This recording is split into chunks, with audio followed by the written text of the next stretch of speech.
We're good? We're on the interwebs? You are live. All right. All right, well, I'll get us started. Thanks everyone for coming in person to our October meeting on time in this room. So we are trying to record it and broadcast it in case anyone can't be here. They can't ask questions through the interweb, but they can still watch. So if anyone doesn't know me, I'm Scott Gerlinger. I am the president of this illustrious Works Corner Civic League. Thank you for coming. Let me see, we have Erin is our newsletter editor, our beautiful newsletter. She helps put together every month. Thank you. We have Liz Lockwood, one of our at-large board members. Who else we got? We got Brenda, our secretary. Joan, one of our other at-large board members. Gray, our treasurer. Sacco, a former board member. We will talk about him. Anyone else? I think I covered it. Do we have any new neighbors that want to say hi? You don't have to, but You have to raise your hand.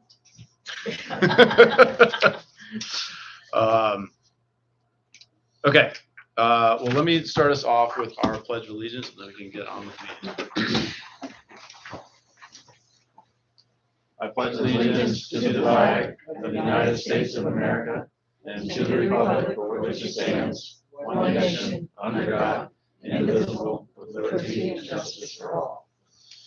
All right, thank you, and I will turn it over to Officer Toth to give us our update on what's happening in the neighborhood. Yes, sir. Just realized this is my first time meeting you all in person, or not out front, but Right. in the building. All right, since the last meeting, Ward's Corners had one stolen auto, 600 block West Little Creek Road. Vehicle was left unsecured with keys inside. He had 4 larceny from autos, 2 of which were unsecured with items taken. One was unknown how they gained entry. Nothing was taken, but the vehicle was rummaged through. And one with a broken window and items taken. He had 3 larceny parts from auto. One was a stolen tag, and 2 of which were Cadillac converter thefts. He had a larceny at the 7-Eleven, 151 West Little Creek. Somebody stole one of the employees' motorcycle gloves. 400 block North Shore Road, you had a burglary to a residence. Entry was gained through the rear window. Some of the items were taken from the house. 7300 block Granby Street, you had another residential burglary. The entry was gained through the back window. Just a single TV was taken from that residence. Both of those forensics went to, and they're still under investigation. That's what we have since your last meeting.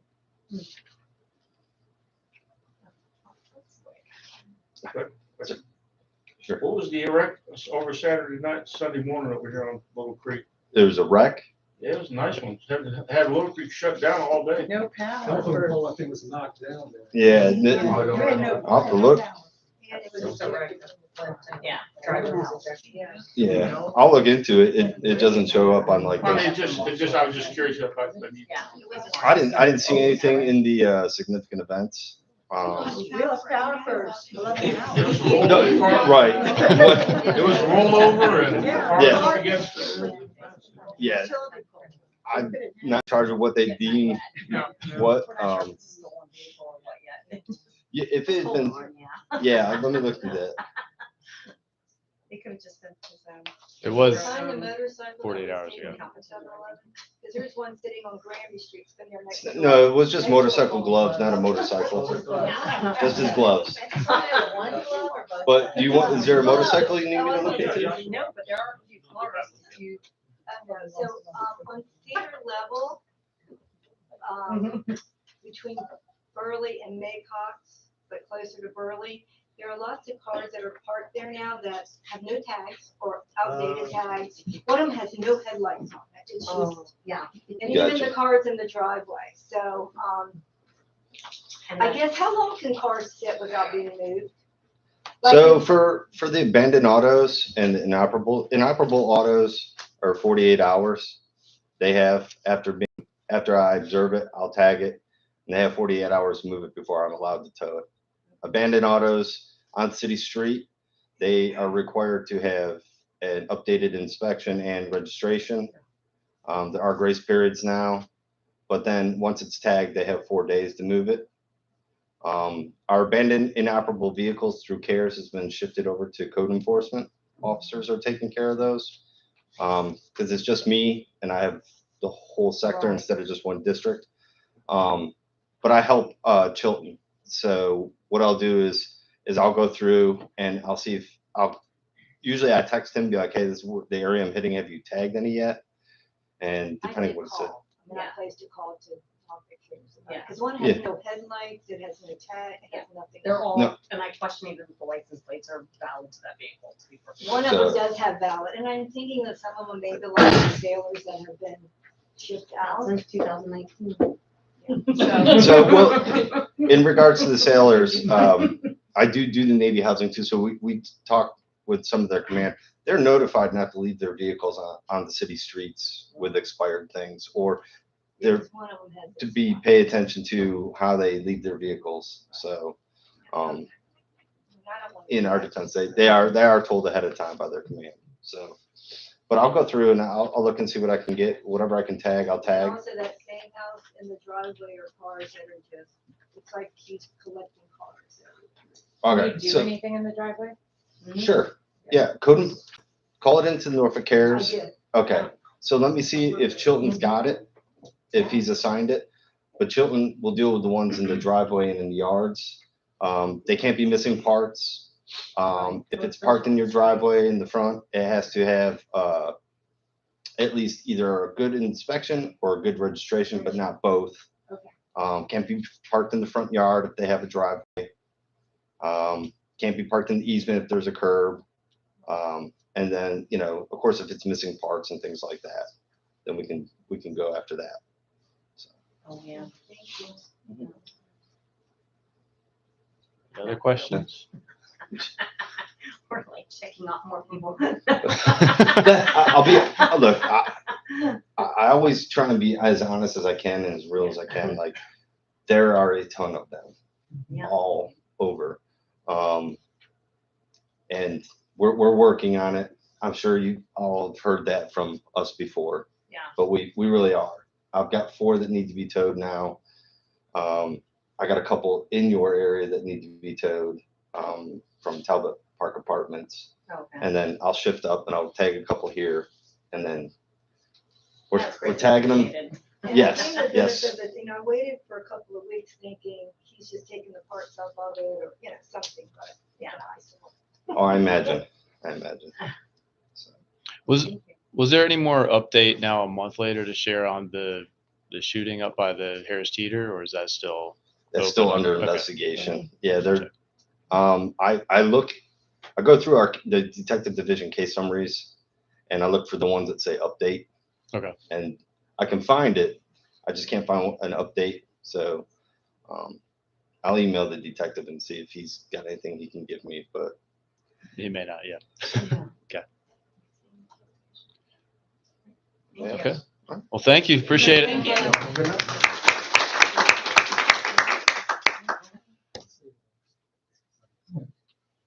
Okay, I'm gonna bring up our featured speaker. Raffaele's here along with Brittany, and they're here to talk to us about what they're planning to do with DePaul, the old former DePaul Medical Center. I'll let I'll take it away from here. I might need to steal power after all. Here. If she didn't charge the way she appeared to have been charging.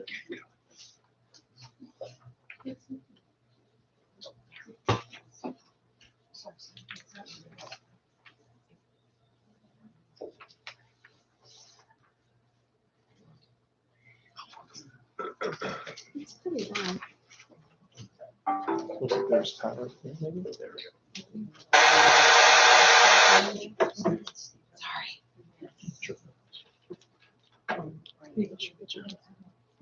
Enough. Oh, I feel it.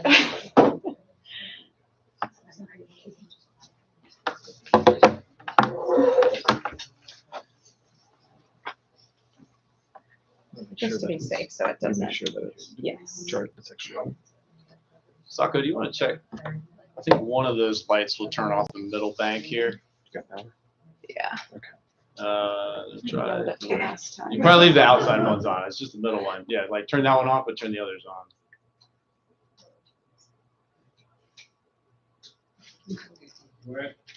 No, the middle. No, try getting the middle one, Clem.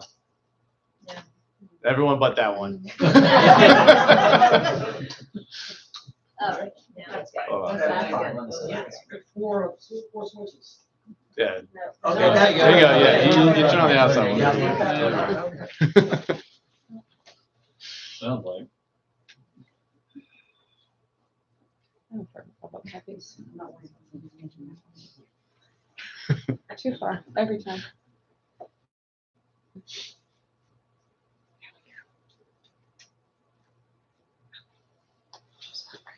All right. Oops. There we go. Well, good evening, everybody. I appreciate you guys taking the time and allowing us to come and present to you all. My name is Raffaele. I'm the Chief Operating Officer for Marathon Development Group. Larry Ramsey is our Director of Design and Construction. He couldn't join us this evening. Brittany Bates is our Real Estate Manager, and whom we communicate and who does all the communication for us to set up meetings and get information out to your president, so that way he can send information out to you all.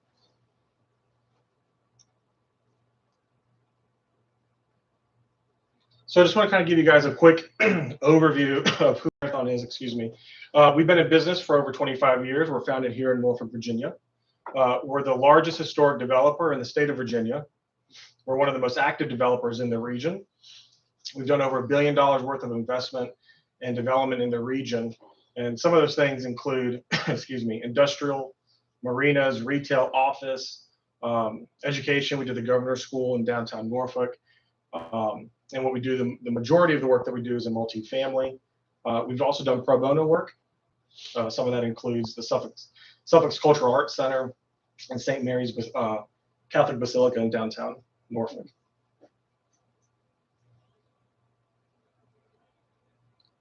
So we're working with a local team, which we think is important when you're working, especially on a project of this size, to make sure that we can have boots on the ground from those firms quickly if we ever have questions or need the team present. Ken typically is with us as well. Unfortunately, he tested positive this morning for COVID, so couldn't join.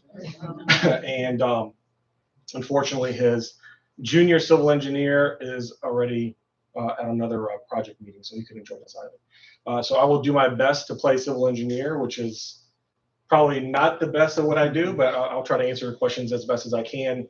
If there's questions that you all have with regards to anything that has to do with engineering, then we'll make sure that Brittany takes notes and we'll get those answers back to you all. Michael Snesker is our architect with Time Off and Moss.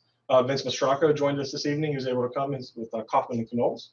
And then John Watson is with Cisco Rand, and they're our landscape engineers, or architects rather.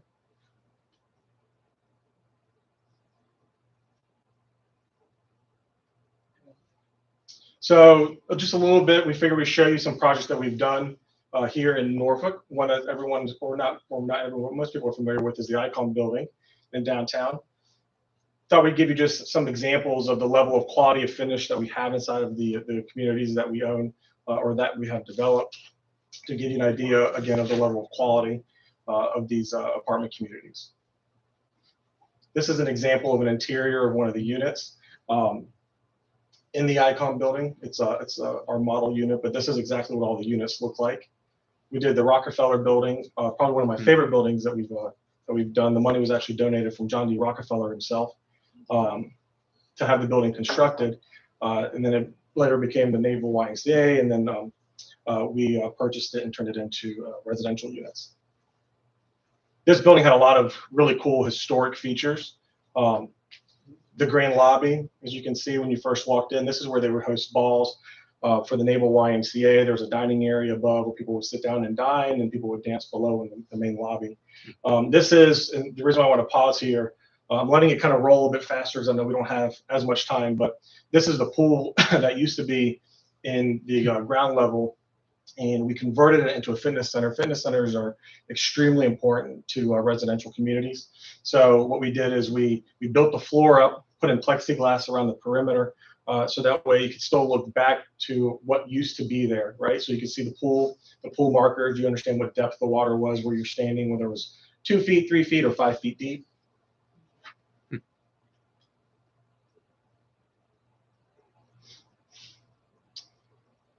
This is an interior of one of the apartments there. This is the law building on Plume and Granby Street in downtown Norfolk. This is the main lobby when you come into the building. The club room area. And again, another example of the interior finish of one of the units. So I'm going to pause there for a second and just, so you'll notice when we went through these projects that we've done, and again, this is not all of them, but you notice that none of the projects look the same. Part of that is because those are historic projects and the ones that we wanted to show you because DePaul is also a historic building. And we allow the buildings to speak to us when it comes to design, the way they'll look like what they'll look like on the inside, what we call the units.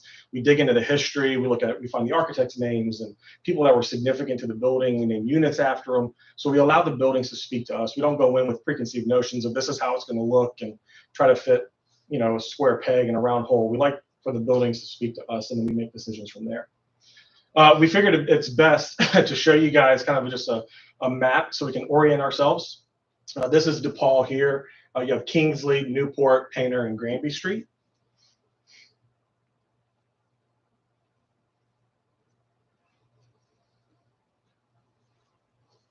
And this is our proposed site plan that we went to the city with. There's some people I think that I've seen at some of the other civic leagues, and you can see that nothing's really changed. So this is what we've gone to the city with. This is what we intend for the project to look like. There's 3 medical office buildings at the complex, and then the main hospital. All of that remains the same. So we want to emphasize that when you see it today, when hopefully we're complete with the project, is exactly what you'll see tomorrow, other than the site's been cleaned up. The landscaping obviously is critically important to us. The changes that you'll notice is this is a very large parking lot right now, and we've taken about 25,000 square feet or so of that parking lot and turned it into an outdoor amenity space. And then in the northwest corner, you'll notice where it says parking garage. It has 350 parking spaces. It's 3 levels meaning ground floor and then 2 decks. And then there's townhouse style residential units that'll front Granby Street.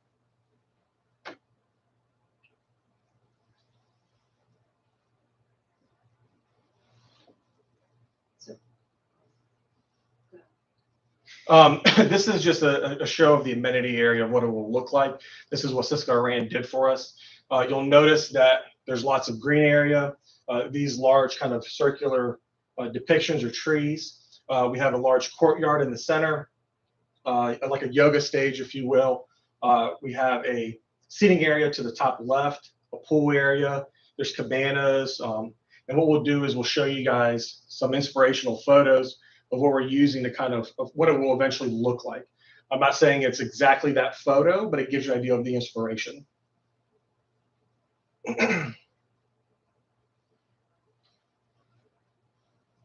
So we'll have water features, we'll have fire features. This is of one of their projects that Cisco Rand did in Virginia Beach. Again, just to give you an idea of the level of quality, not necessarily, we're not building that specific fire feature, but we'll have a fire feature to this level of quality.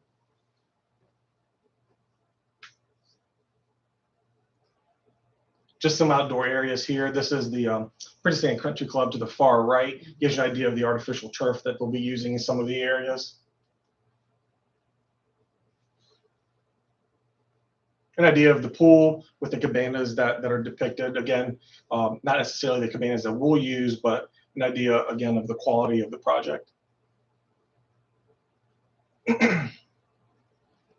This is the project that they did at the in Virginia Beach. Again, to kind of give you a full picture of what something like this will look like. You can see there's lots of green area, lots of vegetation, which we find very important because it just really softens the courtyard.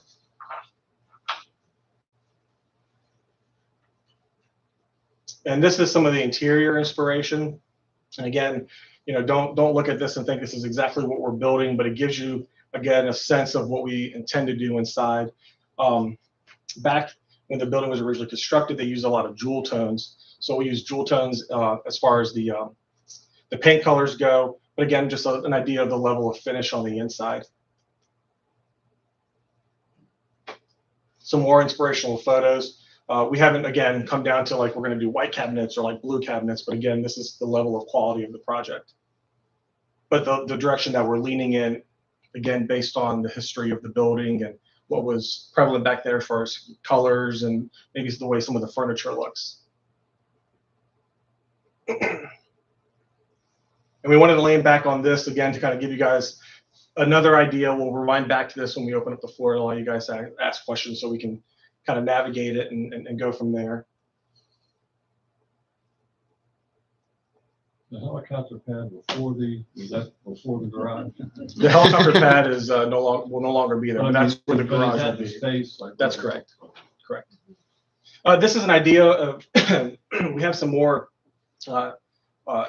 renderings coming that the architects are working on, but this gives you an idea of what the structure will look like, the parking garage, and then again what the townhouse style units will look like.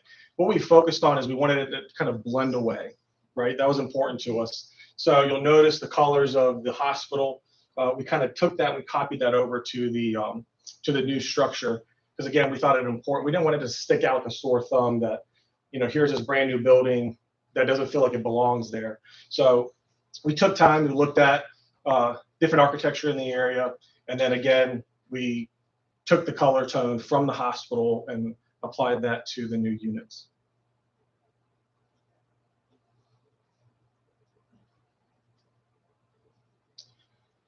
So this is where I'm gonna try to play civil engineer and talk to you guys about traffic and kind of in a nutshell. And again, if I'm not able to answer the questions, we'll take some notes and then we'll get back to you, Scott, and we'll get you guys answers to your questions. But what we thought was important was to show everybody what did a hospital of this size look like when it was in full operation, as far as a parking count goes, a traffic count goes, and then a multifamily project of this size, what does that traffic look like? And in short, we look at AM hours, peak hours, entering and exiting the building or the complex, and in total, we see a reduction in total traffic compared to what it used to be as far as a hospital goes. And again, I'm sorry for a very generic explanation of the way the parking works, but again, what we thought was critical was to be able to show what it used to be, what that that traffic count looked like, if it were to return to a hospital, what that traffic count could look like, and then what our use is, and what does that traffic count look like.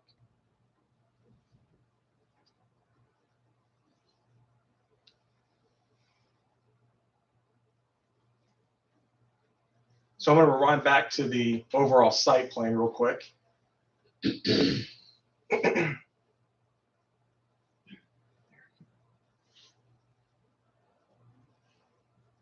All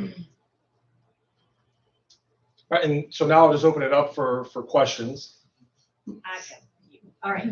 Well, So can we, first of all, let's start with one, and we'll just because Yeah, no, there's no, a lot of that's okay. hands, if that's okay. so parking, Mhm.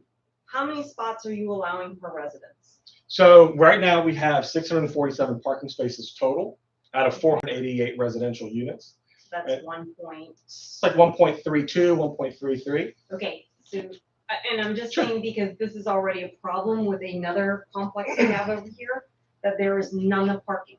It's just simply not enough. Like there's more than 2 people who have cars. It's not an easy commute area with public transportation. And so to me, that is one of the largest concerns with a project of this caliber. It's parking. Because then everybody starts parking in through the neighborhood streets and all along the side, and that just creates additional issues, and that's what we're dealing with already right now over here on Newport Avenue. So do you happen to know what their parking ratio was? It's like, if they what, used? 1 point? I think it's the same, actually. Same, yeah, I it's think it's like 1.33. And the residents there are leaving constantly and moving out because they do not have enough parking at all. And that's the biggest complaint, What project are you referring to? the watermark. The watermark? Watermark and the Okay. Westport. Yeah. So we can dig in, I can dig into that and take a look at their counts. So the way we look at this is historic data. And typically the way it works is on average, again, this is just, I'm not speaking for the other project, but when we look at it, typically it's every studio in 1 bedroom receives 1 parking space, and then every 2 and every 3 receives 2 parking spaces. And the way we get that information and the way we do that, well, obviously 1 is through our civil engineer, and then 2, it's also through SL Nesbaum, which is our third-party manager. And we ask them, let's talk about parking. What do you see the need to be? What's the average per 1, per studio, per 2, per 3? So we can get an idea of what that parking count should look like.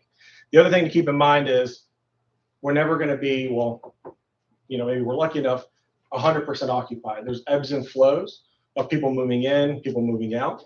There's also people being at work, on vacation. We've been asked that obviously at several of the different Civic League meetings. I don't want to say that I know for 100% certainty that may not be the case. We'll look at it because obviously we like doing our due diligence. That's why we're also here, is to hear comments and feedback from the different Civic Leagues. But historically, this parking count works. And excuse me, guest parking is obviously something that's come up as well.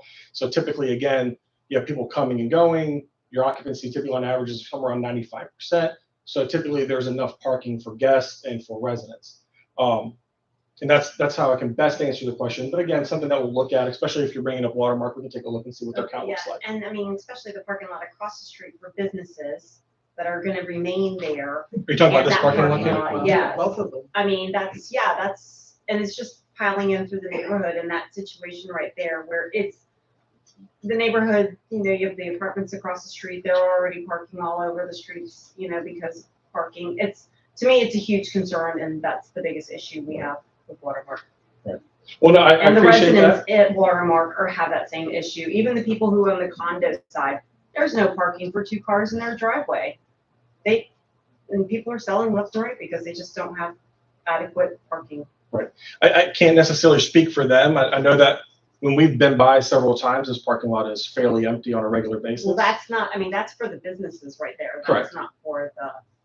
No, I know that. Okay. I was just, you mentioned this, so I was just saying, I'm not Well, I sure mean- how their parking works. Well, yeah, because I feel like everybody from over there, all the guests will be parking over here, and residents will be parking over there if they have 3 cars in the household. And that's the situation, and I don't think that that's fair for that business across the street to have to deal with that out front either.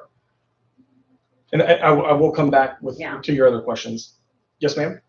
My question was just how many units are there, and then how many units in the townhome? So the townhouse style, again, it's called townhouse style because of the way the structure looks like from the outside. There'll be residential units, like your typical residential unit in an apartment community. So there's gonna be 9 units there. There's 381 in the actual main hospital. Mhm. There's 30 units in this medical office building, 34 units in this one, and then 34 on the one that fronts Granby Street. The one thing that I did fail to mention is on the first floor of the one that fronts Granby Street, we'll have roughly 3,000 some odd square feet available for a restaurant. We've heard a lot of feedback about, we feel like we have to go all the way north, we have to go all the way into downtown. It'd be nice to have something like a local spot for us all to go to. Could you guys find a way to accommodate that? So we've again taken about 3,000, 4,000 square feet or so to do a restaurant. And if you want the breakdown, just give me 1 second. I've got it right here. So it's roughly about 34% studios, 34% 1 bedrooms, 23% 2 bedrooms, and about 9% 3 bedrooms. Yes, ma'am. I had a question about the pool. I noticed it's not covered. So typically in this area, pools are open from Memorial Day to Labor Day. And it seems like that's 3 to 4 months a year. It just seems like a big waste of space unless you're going to cover it. And I know the pool here, people used to use all the time. Now, that's probably going to be just for the residents.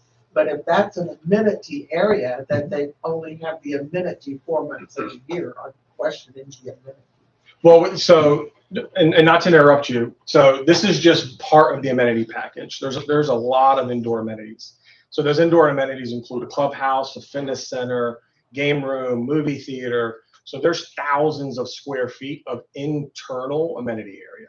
And then the restaurant you just mentioned, is that only for the residents? Because if there's No, already a ma'am. parking park, where are we going to park if we want to come and eat at the restaurant? So there'll be parking again, in these lots here and And the lots. I'm not going to park here and walk 2 blocks over to that restaurant. Well, and I apologize. So let me get a little bit closer. So I'm not saying park here. I'm saying you could park here or you could park here to go to the restaurant. And that's part of the parking where the residents park also. That is part of it, correct. Okay, So all of that's been accounted for with our civil engineer. Any exclusion on Airbnbs or VRBOs? We do not allow that at all. And our management team constantly, every single month, goes through it. Brittany in our office is also checking. We do not allow VRBO. We do not allow Airbnb, HomeAway, none of that. And it's in our specific leases that the moment that you're caught, your lease is terminated and you have to leave. I'm sorry, late. They'll still keep the Blessed Sacrament Church. That'll be okay. The church. The church to the north here? Yeah. Oh, yes, ma'am. That'll That'll be stay. okay. That is, yes, ma'am. except for the on-street parking that's gonna happen now. So the people that go to mass on Sundays are going to miss that on-street parking. They have So- a big parking. It does, it's full of people. So again, my response to the parking is we don't arbitrarily just, hope to do what we can and try to just limit our parking. It's obviously something that we need to be worried about also. We don't want residents not happy because they don't have parking. So we rely on our civil engineers. We rely on SL Nesbaum. They manage over 30,000 units here in the United States and all up and down the East Coast. So we rely on them to provide us critical data that says, hey, this is how parking should look like. Yes, ma'am. What are the rents looking like to this? Because I mean, Icon is shocking when I look at the amount for rent in that area as is the Roosevelt. The Roosevelt? Or, I'm The sorry, Rockefeller. Rockefeller, yeah. Wrong person. Do you have an idea of what you're looking at here? Because I mean, I'm just thinking, we're pretty close to NOB, and I know what BAH rates are, and we're already, the rents in the area have already dramatically gone up quite a bit, and I'm concerned. So the way we look at rents today, 24 months from now, however long it takes us to obviously get through the process and build, I'm not sure what those rents will be because it's going to be a market rate apartment community. But as of today, when we look at the rents, we're thinking that the studios are going to be somewhere around $1,340. The 1 bedrooms around $1,550. The 2 bedrooms around $2,080, and the 3 bedrooms around $2,258. Yeah. So keep in mind that the average rent across the country today for a 1 bedroom is roughly $1,800 to $2,000 a month. And But it's not here. well, right that's what now. I was going next. Yeah. So you gotta give me a second. Let me finish. So across the country, that's what it is. Here in Hampton Roads, specifically when we look at our units, the average 1 bedroom is somewhere between $1,500 to $1,600 is what the average 1 bedroom rent is. What's the square footage of the 1 bedroom? So the 1 bedrooms are 750 square feet. I have a question. Dog park, will there be a dog park included in this rendering somewhere? Yes, there will be. Okay. So we're thinking that the dog park is going to go here, Okay. and we're going to do probably a small dog area and a large dog area. But the dog area will be somewhere right inside here. And then I believe there's also room as we've looked through, we look to the top to the north here. But again, this is a very large area here that will probably divide up into 2 areas or leave it as 1 large one. Okay. And the outside of the building will roughly look the same, like it's gonna stay brick, it's going to. We cannot touch the facade at all. The only thing we can do is make repairs to the existing structure. So if there's, let's say some of the brick is porous and needs to be repaired, we can make those repairs. We cannot paint the brick. We can't do anything along those lines because it's a historic property. So the skin remains as it is. The only area we're allowed to do anything is, it's not on this map, but some of the tucked away areas historically you're allowed to add some windows. But other than that, the building looks exactly the way it does today. And did I hear you say all those 3 medical buildings would also have apartments in them? That's part of the total 488. That's correct. And Now there'll be no condos for sale. Everything is strictly rental. that is correct. Yes, ma'am. Yes, ma'am. Let her know. Sure. Oh, there's a medical building, the atrium at the end. Yeah. Are you talking about this building here? I see my doctor there. Well, they Is will. that pretty So they'll eventually relocate. So relocate, when will they know that? I'm sorry? They'll know that pretty soon? So we have to, obviously, we're currently under contract, so we're working through that process, but because we're under contract, we kind of have to just make our way through the process. You can't keep some of the buildings? I'm sorry? You can't keep some buildings as medical buildings? So unfortunately, the office rent, things like that, is overall failing. But we have a quote unquote, I don't want to say a plan in place, but we have a plan to try to help anyone that is here that's going to be remaining to find a location nearby for their office space. The other thing we're looking at is possibly the building that fronts Granby Street.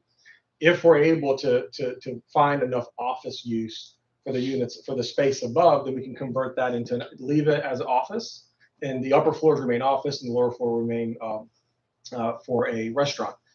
Again, that's if we can find the demand for it. I'm not sitting here today saying that it's going to be, that's why I'm showing 34 units. But that is part of our process is, can we do something to be able to maintain office? Is there enough office demand that we can leave that as an office building? Does that include the great big building that's on the street, across the street? No, ma'am, that's not part of our Oh, good. project. Oh, okay. And they have a lot of vacancy Yeah. at this building. Okay. So it's just something to keep in mind. My question is around the age range of the resident that you're anticipating, and if it's going to include, is it a child-friendly environment? So it's tough to say. Do you recall when you were looking at it, kind of the demographic, if you will? So in general, statistically, you're seeing more folks that are selling their homes and downsizing, entering the rental market in general across the United States. But in this part of Norfolk, you're going to see probably upper 20s to lower 40s is what you would probably see on average. But what you're seeing nationally is more retirees, folks that are empty nesters, forgoing the yard maintenance and going into a full amenity community. Is there going to be another DePaul hospital? I really liked it. It's a question for Bon Secours. Unfortunately, I can't answer that question. I don't know. I would, and I'm not even going to begin to No, I can try to guess. You're not going there. The one statement that I know Martin has made before is that if there is going to be another hospital in Norfolk, they will probably put it towards Ocean View, or at least get it north of the railroad tracks, because the railroad tracks are a big problem for ambulances. There's no talk about it yet. I don't think I think they would, if some medical business was willing to explore that, they're open to the city council, open to the possibilities of talking about it, is what I've understood, but I don't think anyone's offered that. Probably a question from Martin, I guess, should be over this question, but I guess assuming it's historic, you're going to get tax credits. Is that going to affect our tax base? So I'm glad you brought that up. So it will, in a positive way. Right now, this hospital produces 0 tax dollars to the tax roll for the city. Historic tax credits are a little bit different. Historic tax credits don't affect the real estate taxes. So we're going to be taking a 15-acre property that currently produces 0 real estate taxes, and we're going to be adding it to the city's tax roll, producing, obviously, real estate taxes. So you guys get some kind of incentive. So we're allowed to apply for an incentive. So the city has a tax abatement program. It's not 100% where you pay 0. So there's a base, and then it goes 10 years, and then it ramps down. But no, it is not 0. So once we close on this, the project's completed. The moment we close, it gets added back to the tax roll. And yeah, go ahead, Aaron. Notice that, like, the parking lot over here beside the green space, is that the existing parking lot, or are y'all going into that green space at all? No, we're not. Huge trees. We're not touching any of this. So what you see today, that remains the same. So the parking lot, as you see it today, remains the same. The only difference is that, again, we're going to take roughly about 25,000 square feet and put an amenity area that helps with stormwater. We're adding green back to a very concrete facility. Landscaping is very critical to us. It's important for the property to look attractive for when renters come by. The only difference is, sir, is that you'll notice here to the north, there's a new cut-in. And our hope is, and the reason why we're doing it this way is we want to keep all of the traffic for this community kind of inside of this actual parcel. So Painter Street stays open all the way across. So what we're looking at actually right now, it stays open. We're talking with the traffic department, the transportation department rather, to see if there's a way for us to actually gate this end of Painter Street. And the reason why we're looking at that is we want to, again, prevent people from dumping into Newport.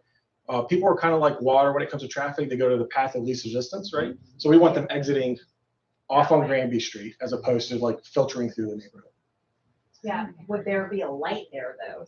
Is there accessibility for lights so that people can make that? So we went to the city asking for a light, and we were told there was no need for a light. Oh, that's, I don't know what that's. But just so you know, we asked. And what's really also critically important that I want to share is that we genuinely care about the projects that we bring to fruition.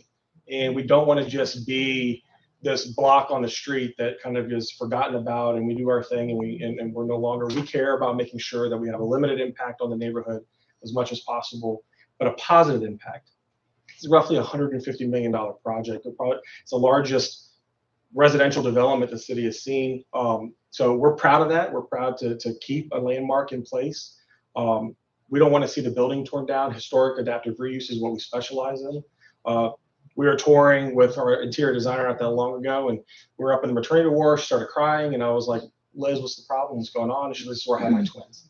So I'm like, well, hey, when we're done, come back and visit this unit. So, you know, we're not going to come in and tear this thing down. We think, again, it's an iconic building. We want to see that stay. Have you chosen a name for it? So I let the people who do marketing do what they do best. They will most likely have DePaul in the name. I just don't know if it's going to be DePaul Villages or DePaul Lofts or the residences at DePaul. But again, I allow the marketing masterminds to do what they do best and come up with something that speaks to the property. But if I were to take, I feel fairly confident that there's most likely going to be DePaul in the name. Oh, when completed again? So it's going to take us about 24 months, and I have a timeline. So we're going to be starting. I'm just sorry. This is where Larry steps in typically, but I asked him to send me notes. Let's see here. Okay, so construction start would most likely be sometime in the second quarter of 2023, the end of the second quarter, depending on how all the process works as we work through the city and approvals. But we're thinking roughly about the end of the second quarter of 2023, maybe the beginning of the third quarter. And it's going to take us roughly 24 months to complete the entire project. One other question. So the garage is on the other side of the street, right? Is there going to be some kind of like covered walkway for the residents to get from point A to point B? We currently don't have one, but we can look into that. I mean, just because of weather or rain. I mean, it's a pedestrian path. That's only has really great outlets. But I mean, it's a very big property, and to get from point A to point B, or if you have a lot of baggage, is there, maybe an hour or 30-minute parking up front where people can load, unload, and then move your vehicle? So on the rear part of the building, the loading dock area remains. So residents can use that. We'll do 30-minute parking so they can unload and load. We'll have carts for them. So that way if they have a large grocery, haul. The other thing we've noticed, and Brenda, you can speak to this better than I can, is residents don't really do a lot of shopping at grocery stores anymore. No, our management team constantly is saying, please, more storage, please, more package lockers, please, more refrigeration, because residents have all of their food delivered. So when they have it delivered, there'll be a locker room area where, kind of like an Amazon package locker, the resident gets texted the code, they go up, they punch in their code, it's all tracked. It pops open their locker, they take their package, but there'll also be a refrigeration area where there's going to be, who knows, 6, 7, 8 refrigerators. So that way, if you have groceries delivered and you're not home, they can be put there for you. Yeah. But to your point also is when we look at this, and again, we'll let Nesbaum, once the property gets operational, we're probably going to figure out a way to say, hey, look, you live in this side of the building, let's have your parking here. You live on this side of the building, parking here, parking there. So again, I don't want to say this is exactly how we're going to handle the parking, because NESBOM needs to get in, we need to let the property open, and they can start making decisions on how to best operate it to make sure it's convenient for the residents. Are these all gonna be 12-month leases, or will you do short 3 to 6 month leases? Depends on the market. Yeah. So typically we do 12-month leases, and a lot of times what our management team does is they look at kind of like a bell curve. They want to make sure that we don't have 75 people moving out in June or 60 people moving out in December. So they watch that, and they'll track that, and they'll do their lease expirations based on that. So I have. Hold on, Liz, hold on. We're starting around time. Linda, what do you got? Yeah, is the construction gonna be phased so that part of the buildings will be rented before the other part is completed, like they did at Watermark? Or you're not gonna open anything until it's completely finished in 2 years? No, we will most likely phase it, because the buildings, obviously the smaller buildings will happen a lot faster. They'll be able to move through. Like the hospital obviously is the heavy lift, and it'll take a lot longer. And the types will be throughout. That is correct. So, Yes, ma'am. All right, Carolyn. Just a quick summary. How many units and how many parking spaces total of each? 488 apartment homes, and then 647 parking spaces. Okay, thanks. Yes, sir. I don't really have a question, but I just want to say Marathon's been around a long time. They've got a great reputation. When I heard you guys were the ones building, I was very happy to hear that. Is that Padraig-Eoin? That's correct. Yeah, he does great work. So I was happy to see that. I think it's going to be a great project, and I think the rents are where they need to be. So I'm glad you're coming in. So Thank you. we need to I wrap appreciate up and move on to the next speaker's. Yeah. So, but yeah, thank you for coming. We appreciate it, and we'll. If we have any follow-up questions, we know where to reach you. Do you need us to get a like a thumbs up or anything? Yeah, that'd be great. Yeah, we Okay. typically follow up by email and say, hey, if you could let us a letter of support, that'd be great. Sure. Yep. Can do. All right. Clem, absolutely. Clem, do you want to hit the lights for me?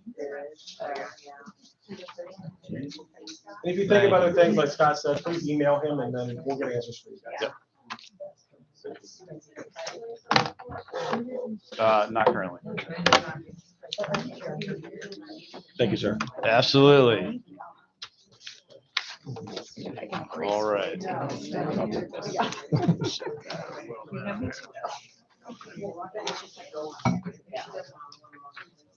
All right. Exciting times here in Ward's Corner. All right, let me just check. Did Patrick? Or you want Patrick's campaign? I'm not seeing it. Okay. All right. So I think we're gonna have at least one candidate presentation. Carly is here to share with us her platform here on running for school board. I don't think we have anyone from Patrick's campaign for city council. Is that right? Just check. Okay. Just make sure I budget time accordingly. But Carly, I'll turn it over to you to say what you want, and then we can ask some questions. I don't use the podium when I teach. I like to roam around the room. So. Good evening, everybody. My name is Carly Gellis. I am running for school board in Ward 1. I am a member of our Civic League here and live right down the road. So a little bit about me. I grew up in Chesapeake until I went to ODU, where I fell in love with the city of Norfolk. I decided this is where I want to raise my kids. I love Norfolk. Unlike some of our neighboring cities, the diversity in our city allows my children to grow up and be who they want to be. There is no idea of what's cool or who they should be. They're free to be themselves, and that to me is an incredibly important thing for my children. So my oldest just started, well, not just started, he was in pre-K 4 at Granby Elementary last year. He's in kindergarten this year. My 3-year-old next year will go, but I can't do 3 schools between 2 kids. That's too much. So he'll wait till next year to start Granby Elementary. So when I graduated from ODU, I had an English degree, and I didn't know what I wanted to do, but I know I didn't want to teach. So I worked at TCC for 5 years, and then I found myself getting a master's degree in education. My dad made me promise when I got an English degree I wouldn't teach, so I had to call him up and say, hey, Dad, sorry. You remember when you tell me not to do things, I always end up doing it.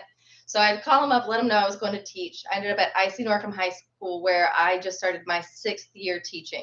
So if you don't know anything about IC Norcom High School, it's a rough school. It's the roughest school in the city of Portsmouth. But a lot of our schools have a lot of similar problems. And even talking to my friends who work in Norfolk public schools, a lot of my teachers and reading specialist friends and all of those, they identified the same problems. Maury was on a lockdown just like we were last year. You know, Lake Taylor has a similar demographic from what I deal with every day. So I understand what the problems are because I'm watching them happen. And decided to run a school board when I was sitting in our schools and I was reaching out to admin and I was reaching out to my superintendent and anyone else who would listen to me to say, hey, I can see the problems and you guys are missing the mark. It wasn't until pretty much my superintendent said something around the way of stay in your lane, you're just a teacher. I put myself on a chopping block just to get chopped regularly. And so I decided, you know what, I'll change what my lane looks like. So I've decided to run for school board because, you know, I'm stubborn, as you could ask my dad, he'll tell you. Now, my dad also told me to promise never to run for office. So he's got to stop telling me what to do. Who knows? Who knows what happened next? So, yeah, so that's why I'm running. The biggest thing for me, the number one issue, the most important issue for our children is mental health. Because I'm in the classrooms, the teachers are not okay. The children are not doing well and the parents are having a hard time. There are resources available for our children, but not enough. Right now, for a child to qualify for the TDT therapy, which is the only actual other therapy in our schools, that child has to be a threat to themselves or somebody else. And if they are not there, they don't qualify, they don't have Medicaid, sorry, I hope that somebody else can advocate you for get help. That's not okay. It wasn't until one of my students was in my room, she used to skip, she'd get a note, but she'd come sit in my class because she just couldn't be anywhere else. And I gave her a safe place where she could be. Well, a couple of weeks of this, and I said, this is not right. There's something wrong with this kid. I had to go to the TDT therapist myself and beg her to talk to my child. After I did, so I'm gonna get emotional. After I did, I found out that that girl had a suicide plan and nobody was going to help her. And because she wasn't an active problem in the classroom, she was flying under the radar. That's not okay. And I refuse to let that happen to our kids. So I will bring more mental health into our classrooms. I know there's going to be a lot of obstacles and things to do it, but I will claw my way through and I will make sure, as you know, I'm stubborn. So I will make sure that our kids get the resources that they need. That is first and foremost. We cannot learn. Our test scores aren't going to improve. We're not going to get back to where we were before the pandemic if we're not okay. And if we're stuck in survival mode, we can't take on new information. So we have to make sure that we're all okay. And then another issue that I've seen is the low level of readers who are, or just performers who are being pushed through a system, right?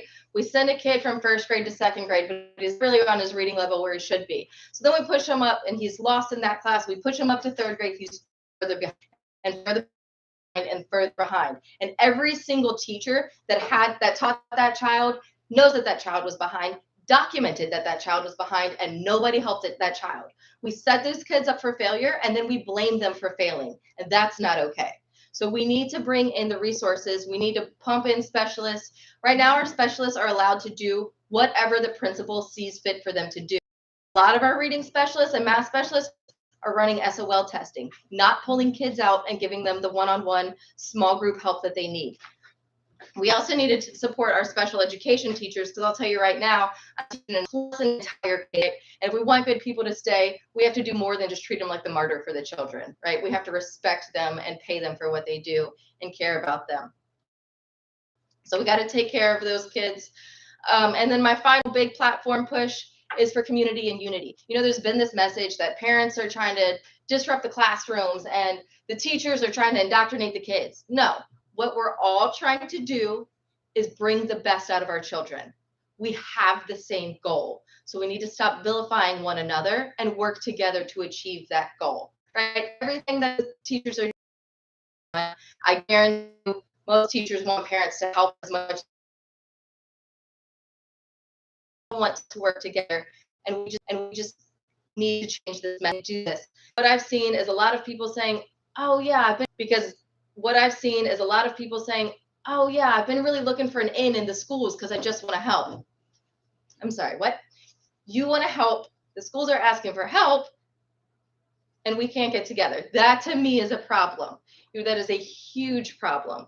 So we can bring in other resources. We're going to have to get creative to solve a lot of these problems because throwing money at problems isn't always going to fix them.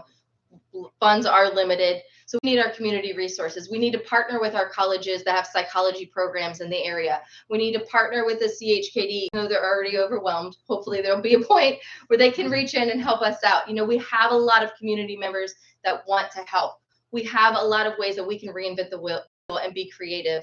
And so I think if we work together, we can bring ourselves back together. We can take care of our kids' emotional needs, their academic needs, and their wellness needs. I always say that every behavior problem is just a child's unmet need.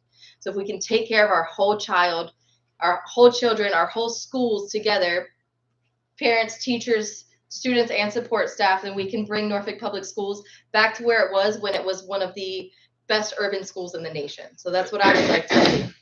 So I hope you remember me November 8th. Yes, ma'am.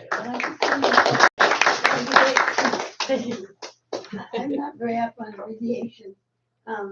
What's TDD therapy? It's the day therapy. It's day therapy treatment. I can't remember the actual acronym. But yeah, so it's actually, they don't work for the schools. They're a partnership with the schools, and they have a therapist that comes into the building and is available to be seen they have a caseload similar to what a special education teacher might have. This was an excellent point. Thank you. Thank you. So are you gonna plan to work in Norfolk? So I can't teach in Norfolk if I am on the Norfolk School Board, but I can flex, from the school board as well. No, I didn't know But I that. am dedicated, my kids go to these schools, so it's one will. He's little. So speaking of, what is your thought on the state of the facility that we call Granby Elementary? So I know that it is in plan to. Is it spaced on the same property or? I think so. I think so. It's been something that's been considered but I don't think that it's. I don't know if we've hit those details yet, Yeah. but it needs it. But it needs Well, it. yeah, I mean, they could be closer Underwater. to the water, right? Everybody bring your rain boots just in case, put them on. I'm a teacher, so I love teachers. I just wanted